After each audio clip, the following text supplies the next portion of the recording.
we're going to not only create a database using SQLite, we're going to write to it, and we want to write a visitor log for our WebSocket server. Remember that? How we're just console logging data, but it's not really going anywhere? Why don't we save it to a database? And that way later we can query it. So we're going to be using something called SQLite. SQLite, in my opinion, is like one of the best databases around. It's not the most powerful, it's not the fastest, but SQLite is the most commonly used database because it works on any platform. You don't have to install a separate service or anything. You attach the database to your application versus any other database. You have to create a separate service and you have to maintain that with passwords and all these things. So SQLite is portable. It can just attach to your application, use it anywhere.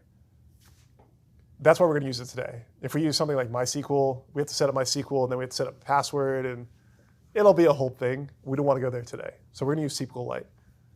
So you can do this on your server. You can do this on VS Code and let it pull in. But first thing you want to do is npm install SQLite 3. So I'm back in VS Code. I'm in that index.ws or -ws.js file, that Express server we created with WebSockets. Now we're on the database portion. So I want to just make sure I have a note of that. So end WebSockets, just to make it easier to reason about a little bit later. And we're going to say begin database.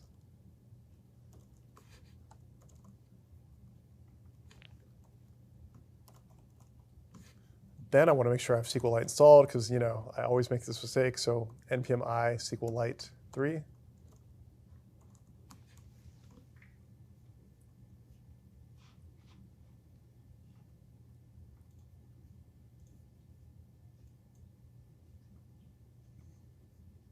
Okay, everybody here so far? So we didn't do much. We only npm installed SQLite 3 so far.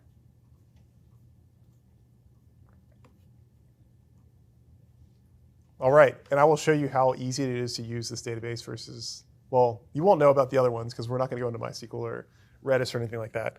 But SQLite is just a delight to use. So first thing we have to do is we have to import that library. So we're going to say imports or const SQLite equals require SQLite 3.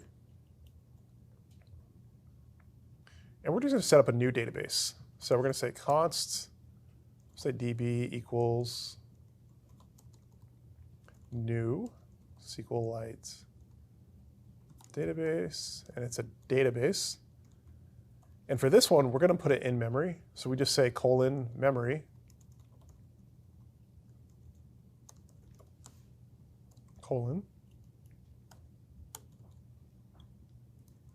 So that's pretty useful. A lot of times you're going to create a file, and if you want to say, write this actually to the hard disk as a file, you would say /fullstackfrontend.db or something like that. It doesn't have to be a .db file. It can actually be anything. The .db is just to let us know it's a database when we see it a little bit later. But for now, we're going to use memory just to make things a little bit easier to reason about. But it's really easy to use the file as well.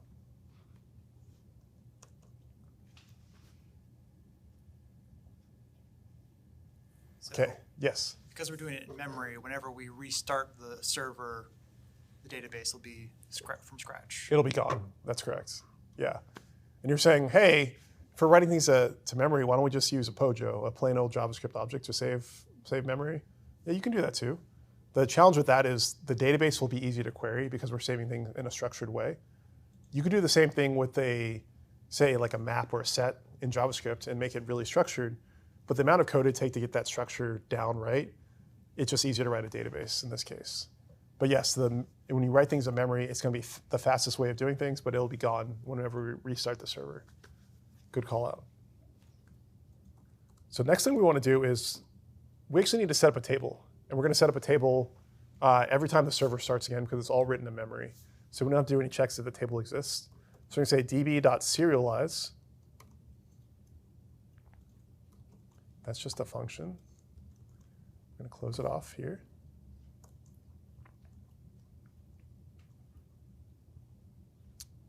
And serialize command just ensures that the database is set up before we run any queries. So it's going to run this first and make sure the tables are set up. So that way we're not trying to write to a table that doesn't exist just yet. So next thing we need to do, we're going to write some SQL. Hang on to yourself. We're going to write some SQL. It's going to look a little weird, but it'll make sense by the time we're all done. And we're just going to write a little bit of SQL, not enough to make your head hurt, hopefully. So whenever we want to run a SQL command, we need to use db.run. And that's going to let us write SQL. And I'm going to put the backticks in here because it's going to be a multi-line string just to make it easier to read. It can be one line. I like to be easy to read. So we're going to say create table. And the actual SQL commands, by convention, you write them in caps so you understand the difference between what's input and what is actually part of the programming language itself. And we want to create a table called visitors because we're logging the visitors that come to our site. So to create visitors, we need to create the actual fields. You remember fields were the columns. So we're going to put a parentheses there. And I'm just going to make this a new line to make it easier to read. And we really only need two things for this really simple table. We need the counts. So we want to count how many people are here. And we have to give it a type because SQL is structured. We're dealing with relational databases here. So data is always structured and it always has a type. And we probably want to know what time things are happening. So time in SQLite is just the text. It's nothing fancy. If you're using, say, MySQL, the time has its own type, which is useful for running built-in commands to make it easy for querying types without having to do any sort of conversions. But SQLite's pretty bare-boned, which is what we want in this case.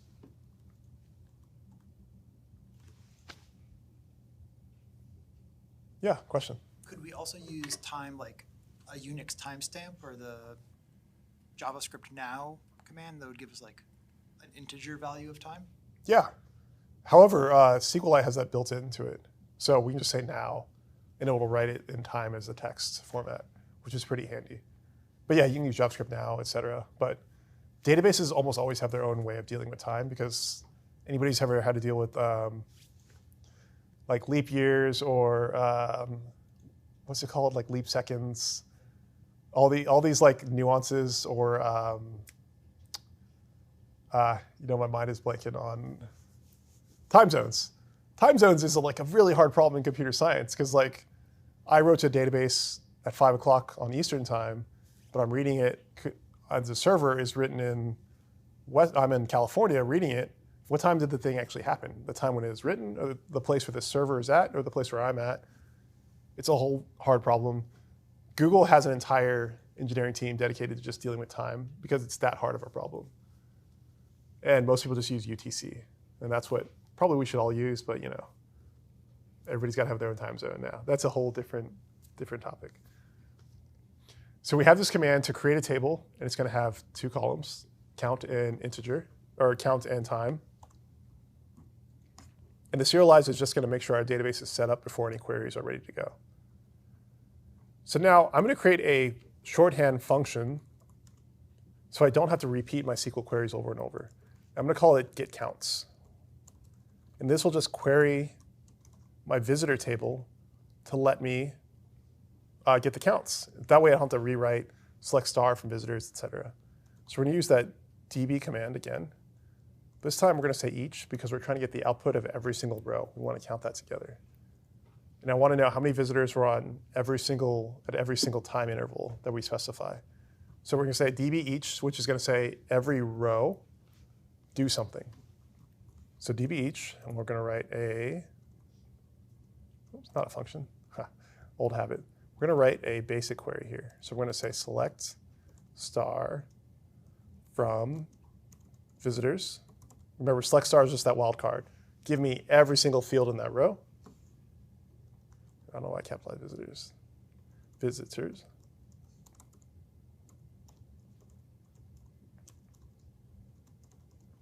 That problem's taking type. And the second argument is going to be a function. You can call it a function, give it an arrow function. It doesn't really matter.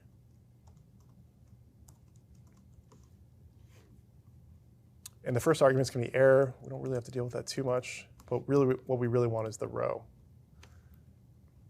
And we're just going to log the row. Oops.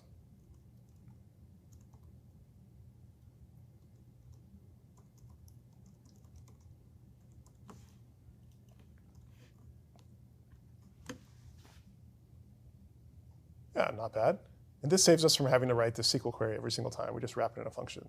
There's also something called prepared statements where you can save these and just execute them later. That's almost always what you do. You never, never, never want to write freehand SQL or allow people to write freehand SQL like your clients. Why is that? Drop your tables. Yes, you can. If someone has access to your database, that's almost as bad as access to your server. They can drop tables, they can read all your data. In fact, it's even better because they don't have to get into your SSH key and root access to all that mess. You let them into your data storage. So we never run SQL directly. This is the learning experience here. We always have prepared statements, so that way it's a finite set of instructions that people can run. When it comes to MySQL and Redis or Mongo or some of the other databases, there's always user permissions, what people are allowed to do, similar to the Linux permissions.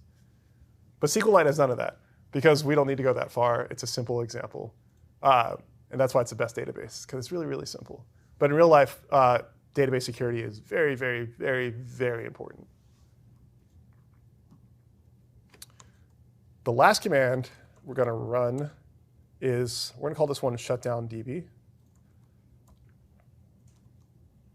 And we're writing a function here. Because every time we use the database, we need to close it by the time the server is all done. We never want to leave a database connection open because it'll just stay open persistently. Then you're going to run out of connections to your database. So whenever we're done, the server's done, we close our database connection. The same way we do with our, when we wrote a server, we ended that request because the server doesn't know when you're done with it. So we have to be very explicit here. So here, before we shut down, I want to say, give me the final counts for the day of all the visitors to my server. So we'll just call it get counts, which will console log out all the rows. And then we'll add a nice little helper here, a nice little log that just says shutting down.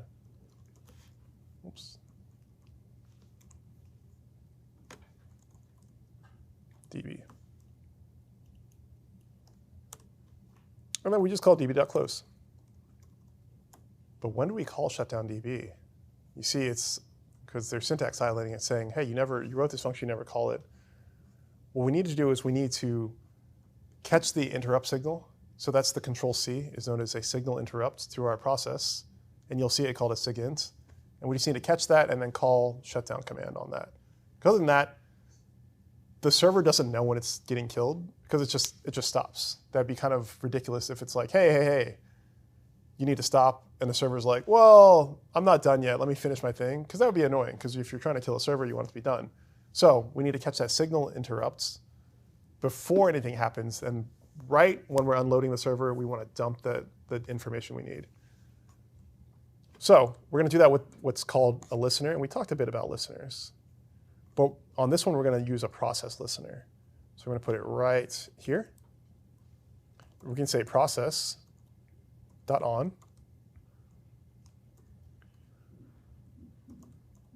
And sigint is signal interrupt, the control C. Make an anonymous function to respond to do something. So on sigint, we want to make sure we shut down the server gracefully. So we call server.close just to clean up any loose connections. And that itself, we can put a function to call. And on that one, we're going to call the shutdown DB. OK, we're almost there. What are we missing, though? So we created a database. We created a table. We made sure everything's cleaned up nicely, and it's going to dump the data to the console before we close it. What did we forget to do? Never send the information to users? Yeah, we never actually wrote any data to the database. We have this beautiful database all set up. We have the columns, but we didn't actually write any data. So let's do that inside our WebSocket server itself, or inside our WebSocket connection. So whenever a connection happens, we want to log the total number of visitors and the current time. So this, we could probably wrap as a function, but we'll just do it in here. So we'll say db run. So to insert something into the database, we say insert, oops, caps lock, into the table visitors.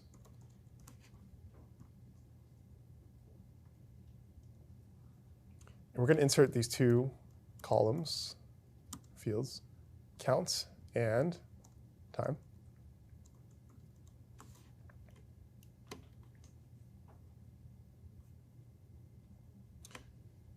And let's close that off. Next, we need to insert the values. And this is where, SQL's kind of, it's less than intuitive that you have to do this.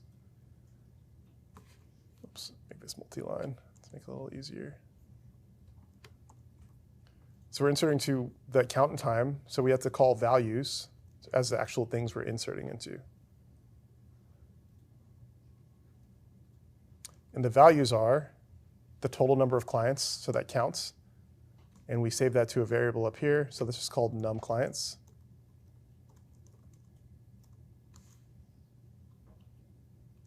And the next value is now. However, that's a built-in. We talked about time and how databases have their own ways of dealing with it. So that's actually a built-in function into SQLite. So we'll just call datetime as a function, and we'll just say now.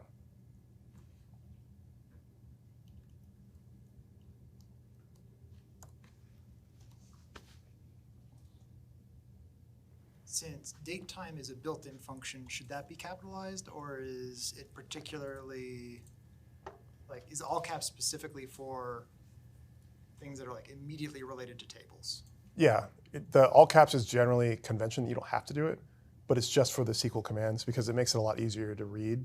Yeah. You're like, what's my data versus what's built in? Datetime is a function, so it's lowercase generally. But good question.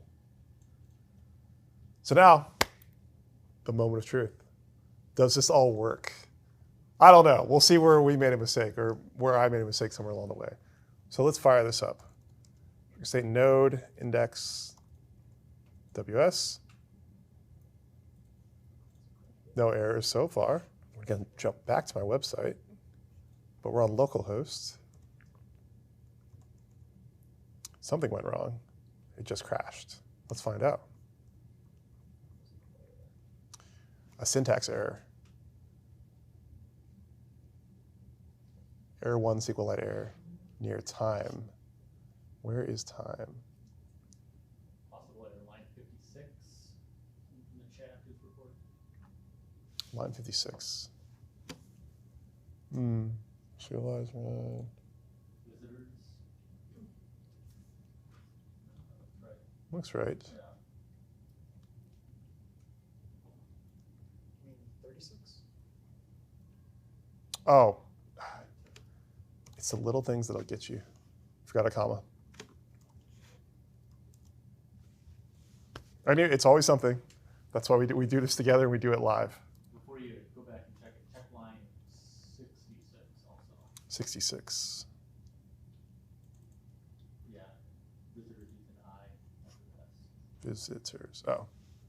Good catch. Chat. Good catch, chat. Credit. All right, let's try this again. All right, back to our browser.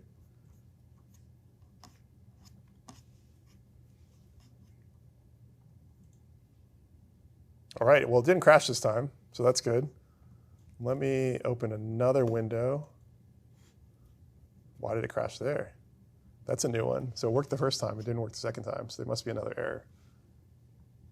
So Table visitor has no column time.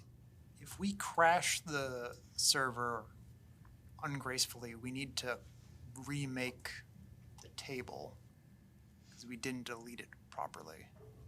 Because it's all stored in memory, the minute the server goes down, it's going to just be erased from memory. That's why we're using the memory, not the DB. Otherwise, we'd have to check if the table existed and then rebuild it. We could do it. It's just another command. I'm getting an error that table visitors already exists. Man, the comma again. It's the little things. It's the little things that'll get you, especially when writing SQL. All right, let's try this again. Big money, no whammy, no whammy. All right, it didn't crash. Let's try opening another one. 2 visitors, it didn't crash.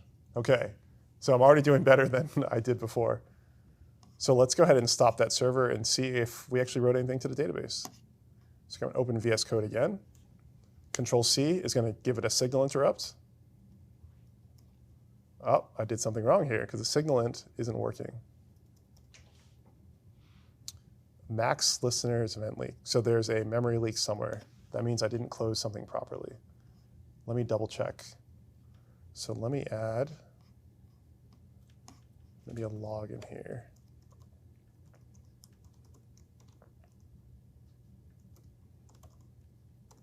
See if it even makes it this far. But we're stuck. But remember, there's a whole slide on in case you get stuck. And what do we say we can do? We can exit back to my computer. We can p-kill node. Because remember, I said it's possible to get stuck in a running process, and now I can't kill it because I did something with signal ins.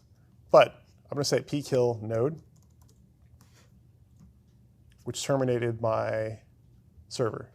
So we ran into a little bit of trouble with the SIGINTs and a race condition. It seemed like something wasn't closing. But we dove in a little bit and we found out, you know what the problem is we never closed the WebSocket connection. That's actually keeping it all open, so hence the SIGINT never works. So we never shut down the database properly. So the way we can do that is we'll go through all the clients, and right before the server shuts down, let's make sure we close the database out. So we can say WSS, same as we did before. Let's grab all the clients, and we'll say for each. And we'll say function and give it a name for easier debugging. And that's going to take a client. It's going to give us a client, and then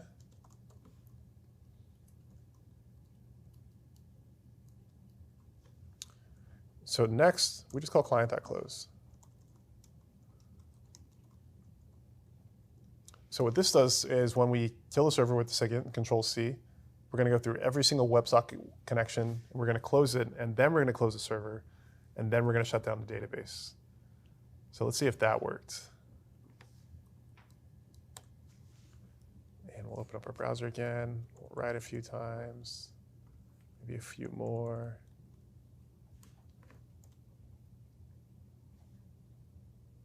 And there we go.